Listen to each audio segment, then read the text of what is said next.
Bom dia, pessoal. Vamos de BTC na manhã dessa terça-feira, 5 de setembro. Agora na Espanha, 11 horas e 18 minutos. No Brasil, 6 e 18 da manhã.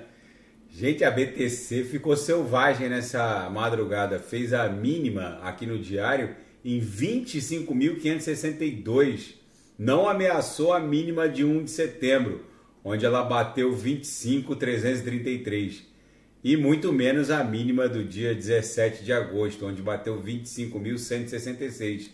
Apesar da violência, os fundos seguem ascendentes. Aqui no 6 horas, a BTC basicamente veio prestar continência para a Lauer aqui da nossa banda de VWAP mensal, mas agora iniciou um fundo ascendente em relação ao último fundo aqui no candle de 6 horas. Chegou a bater na mínima 25.562 na madrugada e agora está desenhando topos descendentes e fundos ascendentes. No intraday, acabou desenhando uma reguinha que desenhou um degrau descendente, mas agora está acumulando no patamar da VWAP. Chegamos a fazer essa mínima aqui em 25.562 e rapidamente ela voltou para o patamar da VWAP. Agora o que parece no intraday é que ela está desenhando aqui uma acumulação que provavelmente vai virar o bico de um triângulo. A gente precisa agora aguardar como a BTC vai se comportar depois dessa acumulação. Mas é bem provável que isso aqui exploda de forma ascendente. No semanal, depois de tocar na VWAP decenal, naquela mega agulhada da semana que começou em 14 de agosto, que na verdade foi a agulhada do dia 17 de agosto, todos os fundos no semanal estão ascendentes. A VWAP decenal, que é essa linha amarela aqui, é uma verdadeira instituição da análise técnica.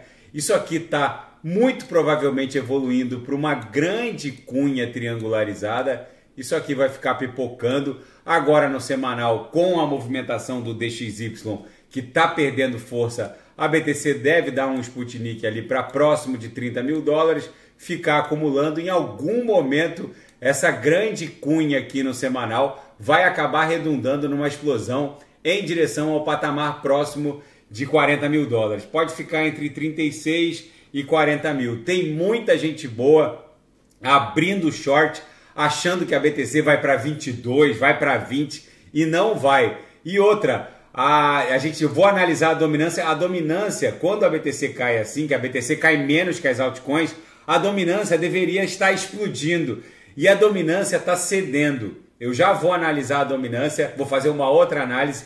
Isso é um forte indicativo de que vem uma estação das altcoins. E tem muita gente abrindo short também nas altcoins. E vai acabar caindo do cavalo e voltando, reembarcando para o mundo cripto, pagando pedágio para a galera.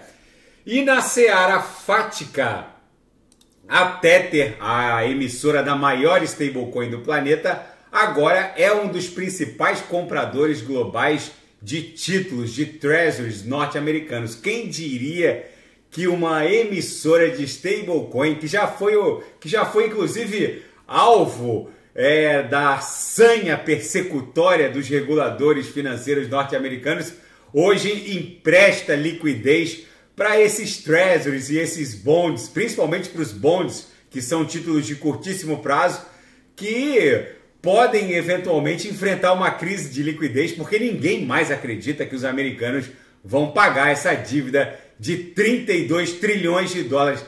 Está indo para 33. Não é nem a dívida em si, que o mundo todo sabe que eles nunca vão pagar. Um PIB estagnado ali em 20 trilhões, como que eles vão pagar uma dívida que vai crescendo para 33 trilhões e até o final dessa década vai chegar a 40 trilhões? Eles não vão pagar, mas é óbvio que os juros têm que ser pagos. E é aí que entra as emissoras de stablecoins que vorazmente consomem esses títulos de curtíssimo prazo que são emitidos para pagar os juros. Na verdade, é um grande esquema Ponzi do sistema financeiro norte-americano.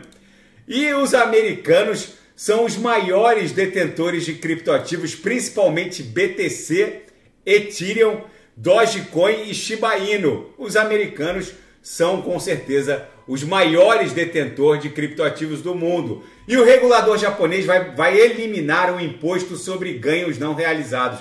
É um antigo pleito dos detentores de criptoativos que veem o ativo valorizar, mas não realizam. E em algumas jurisdições eles seriam obrigados a pagar o imposto de renda, por assim dizer, o imposto sobre ganho patrimonial, a depender da denominação de cada jurisdição. E na seara geopolítica e finanças internacionais, a China vai lançar um fundo estatal de 40 bilhões de dólares para financiar a indústria de semicondutores.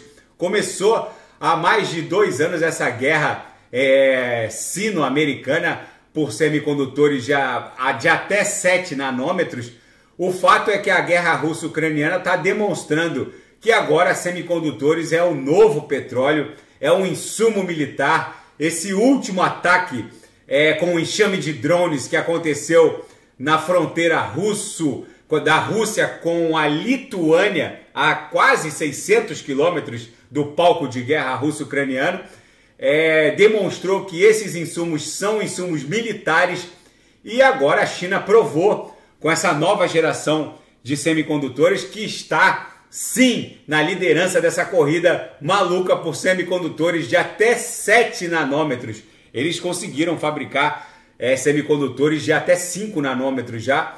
Enfim, é o novo normal. E a Abu Dhabi quer se transformar numa nova Dubai com 1,5 trilhão de dólares. O Sheikh Tamim bin Zayed, uma figura polêmica, mas que administra um dos mais poderosos fundos soberanos do planeta, conhecido por ser fã do jiu-jitsu brasileiro. Agora o Sheikh Tamim dirige um dos fundos soberanos mais importantes do mundo, quer transformar em Abu Dhabi numa nova Dubai. Abu Dhabi que fica a 1 hora de carro de Dubai, mas agora quer entrar nessa corrida maluca por cidades futuristas, que está varrendo agora a Península Arábica, não só Dubai, agora Abu Dhabi, Riad, enfim. E Kim Jong-un da Coreia do Norte vai se encontrar com Vladimir Putin. A pauta: venda de armas e munições de Pyongyang para Moscou. Enfim, o mundo está virado numa hecatombe nuclear. Aqui no 6 horas, a BTC, deixa eu botar o gráfico de 6 horas aqui, a BTC basicamente prestou continência para a Lauer aqui da banda de VWAP mensal. Eu estou no 6 horas ancorado pela banda de VWAP mensal. A VWAP mensal do mês de setembro está lá fixada em 26 mil dólares. É bem provável que depois de ter pipocado aqui na Upper, a gente beijou a Lauer. Isso aqui facilmente pode evoluir para uma espécie de cunha triangular no 6 horas. Vocês veem que a gente está perdendo amplitude movimentacional. Não houve um esgarçamento da linha inferior, também não houve um esgarçamento da linha superior. É provável que essa cunha acabe pipocando, explodindo para o patamar da VWAP mensal do mês 8, lá de agosto, que está próxima de 28 mil dólares. Daqui a pouco eu volto, vou fazer Polkadot Kusama Atom, que cedeu bastante. Tem muita gente preocupada com a Atom, mas está se fixando agora no patamar de 6,70. E quem quiser sugerir alguma análise é só colocar nas mensagens abaixo. Grande abraço, até daqui a pouco.